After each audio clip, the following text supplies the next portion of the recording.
हाँ जी students, last time तुसीं polarity of bonds the topic discuss ਕੀਤਾ ਸੀ। ਸੋ ਅੱਜ ਨੈਕਸਟ ਟੌਪਿਕ ਆਪਾਂ ਡਿਸਕਸ ਕਰਾਂਗੇ ਡਾਈਪੋਲ ਮੂਵਮੈਂਟ। ਡਾਈਪੋਲ ਮੂਵਮੈਂਟ ਜੋ ਹੈ ਇਹਦੇ ਬਾਰੇ ਮੈਂ ਲਿਖਿਆ ਵੀ ਹੋਇਆ ਇੱਥੇ a measure of degree of polarity. ਇਹ ਵੀ ਇੱਕ ਤਰ੍ਹਾਂ ਦਾ ਮਾਪ ਹੈ ਕਿ ਪੋਲੈਰਿਟੀ ਦੀ ਡਿਗਰੀ ਕਿੰਨੀ ਹੈ। ਜੇਕਰ ਡਾਈਪੋਲ ਮੂਵਮੈਂਟ ਦੀ ਅਮਾਊਂਟ ਜ਼ਿਆਦਾ ਹੈ ਤਾਂ ਇਟ ਮੀਨਸ ਪੋਲੈਰਿਟੀ ਜ਼ਿਆਦਾ, ਜੇ ਡਾਈਪੋਲ ਮੂਵਮੈਂਟ ਘੱਟ ਹੈ ਤਾਂ ਇਟ ਮੀਨਸ ਪੋਲੈਰਿਟੀ ਵੀ ਘੱਟ ਹੈ। ਸੋ ਇਹਦੀ ਡੈਫੀਨੇਸ਼ਨ ਆਪਾਂ ਇੱਥੇ ਡਿਸਕਸ ਕਰਾਂਗੇ। It is defined as the product of magnitude of charge and the distance of separation between the charges is dipole movement. ਦੋ ਚੀਜ਼ਾਂ ਦਾ ਪ੍ਰੋਡਕਟ ਹੈ ਇਹ, product of magnitude of charge and the distance of separation between the charges, and it is denoted by mu।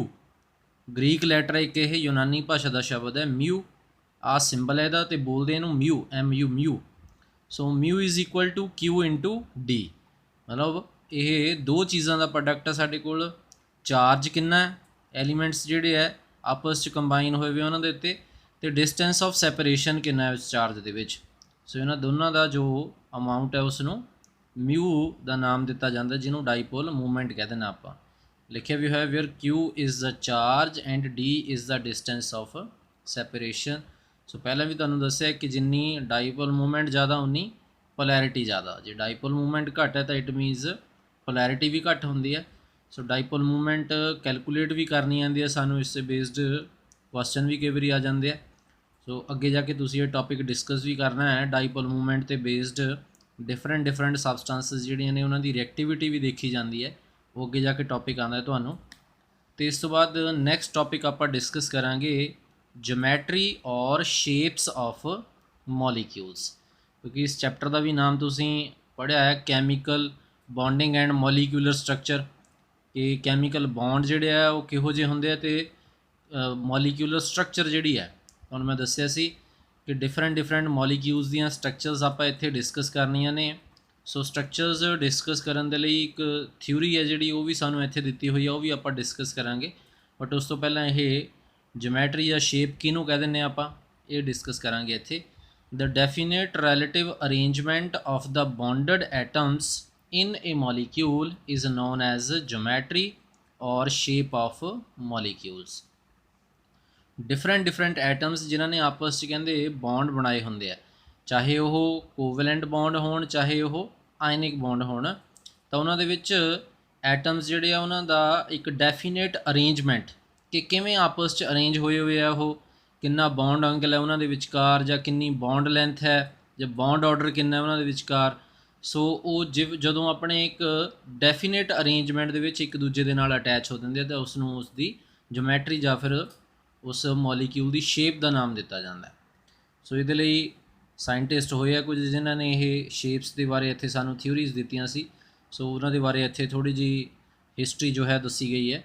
In 1940 two scientists Sigvik and Powell proposed a simple theory about the interaction of electron pairs in the valence shell of an atom।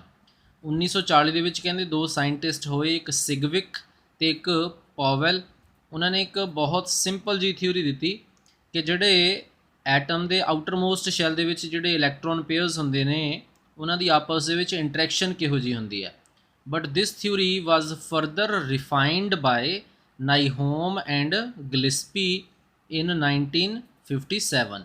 ਪਰ ਕਹਿੰਦੇ ਬਾਅਦ ਦੇ ਵਿੱਚ 1957 ਦੇ ਵਿੱਚ ਇਹ ਜੋ theory ਸੀ ਇਹਨੂੰ ਫਰਦਰ ਰਿਫਾਈਨ ਕੀਤਾ ਗਿਆ, ਹੋਰ ਉਹਦੇ ਵਿੱਚ ਥੋੜ੍ਹੀ ਜਿਹੀ ਜੋ ਹੈ ਕਲੈਰੀਫਿਕੇਸ਼ਨ ਦਿੱਤੀ ਗਈ ਨਾਈਹੋਮ ਅਤੇ ਗਿਲਸਪੀ ਇੱਕ ਸਾਇੰਟਿਸਟ ਹੋਏ ਦੋ, ਉਹਨਾਂ ਦੇ ਦੁਆਰਾ। And this theory was named as valence shell electron pair repulsion theory. ਅਤੇ ਫਿਰ ਇਸ ਥਿਊਰੀ ਨੂੰ ਨਾਮ ਦਿੱਤਾ ਉਹਨਾਂ ਨੇ valence shell electron pair repulsion theory ਦਾ, ਔਰ ਸਿੰਪਲੀ ਇਹਨੂੰ ਕਹਿ ਦਿੰਦੇ ਆ VSEPR theory. V means valence shell electron pair repulsion. So VSEPR ਦੀ ਫੋਰਮ ਜੋ ਹੈ ਦਿੱਤੀ ਗਈ, ਸ਼ਾਰਟ ਫਾਰਮ ਦੇ ਵਿੱਚ ਇਹਨੂੰ VSEPR ਥਿਊਰੀ ਦਾ ਨਾਮ ਦਿੱਤਾ ਗਿਆ ਕਿ ਜੋ ਵੇਲੈਂਸ ਸ਼ੈਲ ਦੇ ਇਲੈਕਟ੍ਰੋਨ ਪੇਅਰਸ ਹੁੰਦੇ ਆ ਉਹਨਾਂ ਦੀ ਰਿਪਲਸ਼ਨ ਦੇ ਕਰਕੇ ਹੀ ਜੋ ਹੈ ਉਹ ਡਿਫਰੈਂਟ ਮੋਲੀਕਿਊਲਸ ਜਿਹੜੇ ਸਟਰਕਚਰ ਬਣਾ ਦਿੰਦੇ ਆ, ਤੇ ਉਹਨਾਂ ਦੀਆਂ ਸ਼ੇਪਸ ਜਿਹੜੀਆਂ ਉਹ ਚੇਂਜ ਹੋ ਜਾਂਦੀਆਂ ਨੇ, ਉਹ ਆਪਾਂ ਇੱਥੇ ਡਿਸਕਸ ਕਰਾਂਗੇ ਇਸ ਥਿਊਰੀ ਦੇ ਵਿੱਚ। ਸੋ ਨੈਕਸਟ ਟੌਪਿਕ ਹੈ ਤੁਹਾਡਾ ਹੁਣ ਇੱਥੇ VSEPR ਥਿਊਰੀ ਦਿੱਤਾ ਹੋਇਆ। ਇਹਦੇ ਵਿੱਚ the basic postulates of this theory are, ਇਸ ਥਿਊਰੀ ਦੇ ਕੁਝ ਪੋਸਟੂਲੇਟਸ ਨੇ ਉਹ ਇੱਥੇ ਆਪਾਂ ਡਿਸਕਸ ਕਰਾਂਗੇ।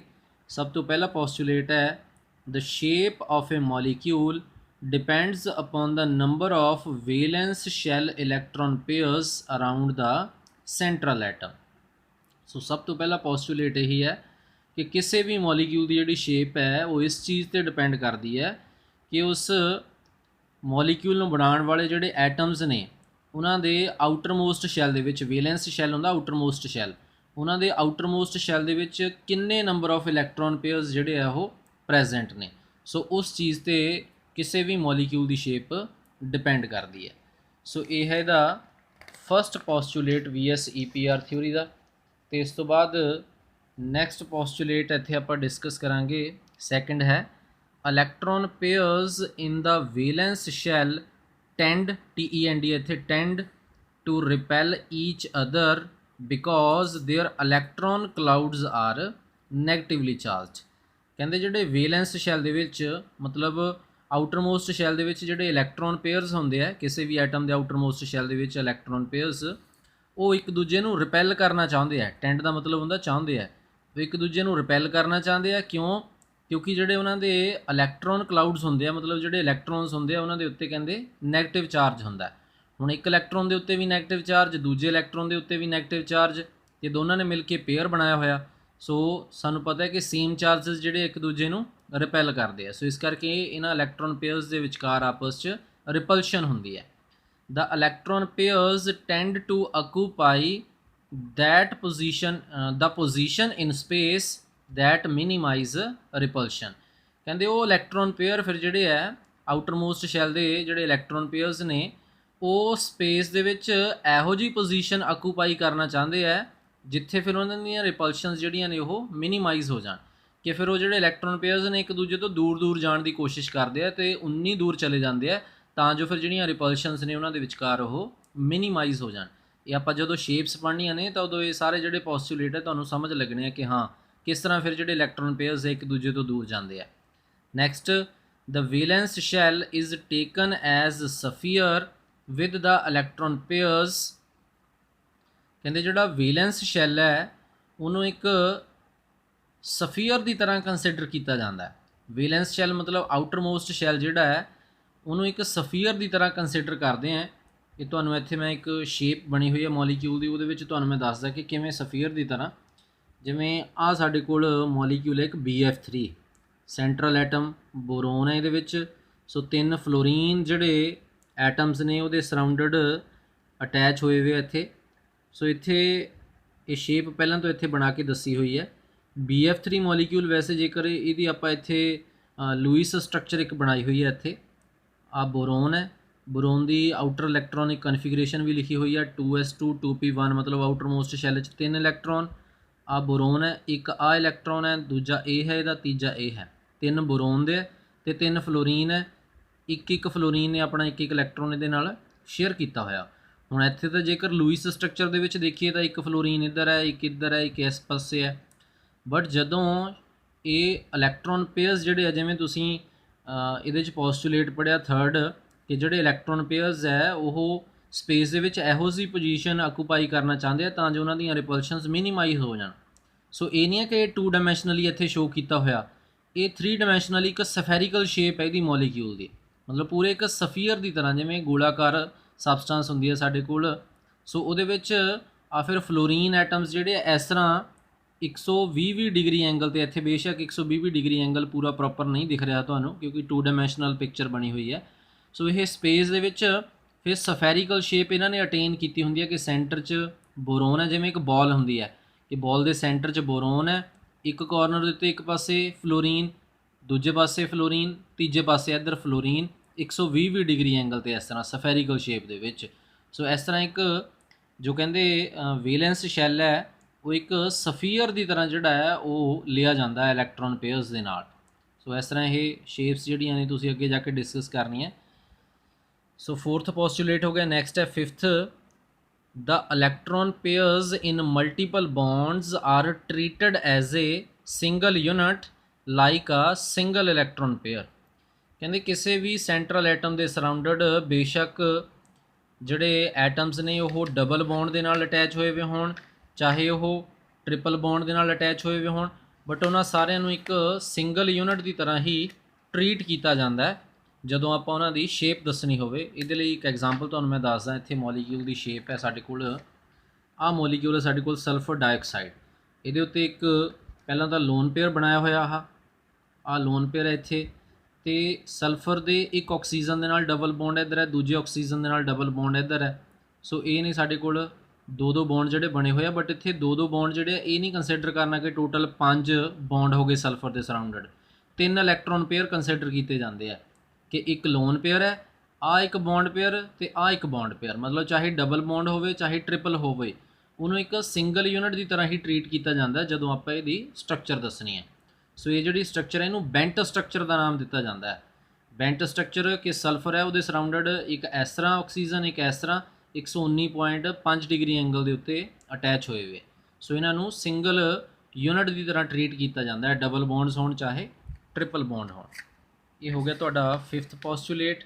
ਨੈਕਸਟ ਇਸ ਤੋਂ ਬਾਅਦ 6th ਪੋਸਟੂਲੇਟ ਹੈ the repulsions between the two lone pairs are different between than that of two bond pairs and one lone pair and one bond pair।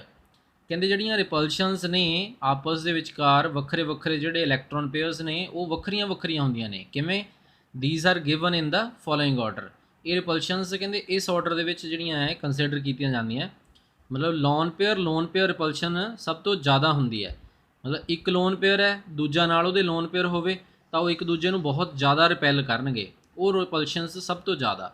ਉਸ ਤੋਂ ਘੱਟ lone pair bond pair repulsion, ਮਤਲਬ ਇੱਕ loan pair ਹੈ ਅਤੇ ਇੱਕ bond pair ਹੈ, ਉਹਨਾਂ ਦੀ ਰਿਪਲਸ਼ਨ ਆਪਸ 'ਚ ਘੱਟ ਹੋਣੀ ਹੈ। ਅਤੇ ਸਭ ਤੋਂ ਘੱਟ ਹੁੰਦੀਆਂ ਬੌਂਡ ਪੇਅਰ ਰਿਪਲਸ਼ਨਸ, ਕਿ ਇੱਕ ਬੌਂਡ ਪੇਅਰ ਬਣਿਆ ਹੋਇਆ ਦੂਜਾ ਬੌਂਡ ਪੇਅਰ ਬਣਿਆ ਹੋਇਆ, ਉਹ ਆਪਸ 'ਚ ਇੱਕ ਦੂਜੇ ਨੂੰ ਬਹੁਤ ਘੱਟ ਰਿਪੈਲ ਕਰਨਗੇ, ਇੱਕ ਦੂਜੇ ਤੋਂ ਦੂਰ ਦੂਰ ਘੱਟ ਜਾਣਗੇ। ਇਹ ਜਦੋਂ ਤੁਸੀਂ ਸਟਰਕਚਰ ਬਣਾਉਣੀ ਆ ਉਦੋਂ ਇਹਨਾਂ ਚੀਜ਼ਾਂ ਦੇ ਬਾਰੇ ਦੱਸਾਂਗੇ ਤੁਹਾਨੂੰ। ਲਾਸਟ ਪੋਸਟੂਲੇਟ ਹੈ 7th the repulsive forces decreases sharply with increasing the angle between the electron pairs। ਕਹਿੰਦੇ ਜਿਵੇਂ ਜਿਵੇਂ ਐਂਗਲ ਜਿਹੜਾ ਹੈ ਉਹ ਵੱਧਦਾ ਜਾਂਦਾ ਹੈ ਆਪਸ ਦੇ ਵਿੱਚ ਮੋਲੀਕਿਊਲਸ ਦੇ ਵਿਚਕਾਰ, ਉਵੇਂ ਉਵੇਂ ਜਿਹੜੀ ਰਿਪਲਸ਼ਨ ਹੈ ਉਹਨਾਂ ਦੇ ਵਿਚਕਾਰ ਉਹ ਘਟਦੀ ਜਾਂਦੀ ਹੈ। They are strong at 90 degree, ਜਿਹੜੀ ਰਿਪਲਸ਼ਨ ਹੁੰਦੀ ਹੈ ਉਹ 90 ਡਿਗਰੀ 'ਤੇ ਮੈਕਸੀਮਮ ਹੁੰਦੀ ਹੈ, and weaker at 120 degree and weakest at 180 degree. 120 degree 'ਤੇ ਉਸ ਤੋਂ ਘੱਟ ਅਤੇ ਸਭ ਤੋਂ ਜ਼ਿਆਦਾ ਘੱਟ 180 ਡਿਗਰੀ ਦੇ ਉੱਤੇ। ਸੋ ਇਹ 7 ਪੋਸਟੂਲੇਟਸ ਨੇ ਸਾਡੇ ਕੋਲ VS EPR ਥਿਊਰੀ ਦੇ। ਸੋ ਅੱਜ ਇਹੀ ਟੌਪਿਕ ਆਪਾਂ ਡਿਸਕਸ ਕਰਾਂਗੇ। ਇਸ ਤੋਂ ਬਾਅਦ ਨੈਕਸਟ ਟੌਪਿਕ ਤੁਹਾਡਾ ਨੈਕਸਟ ਵੀਡੀਓ ਦੇ ਵਿੱਚ ਡਿਸਕਸ ਕਰਾਂਗੇ। Thank you.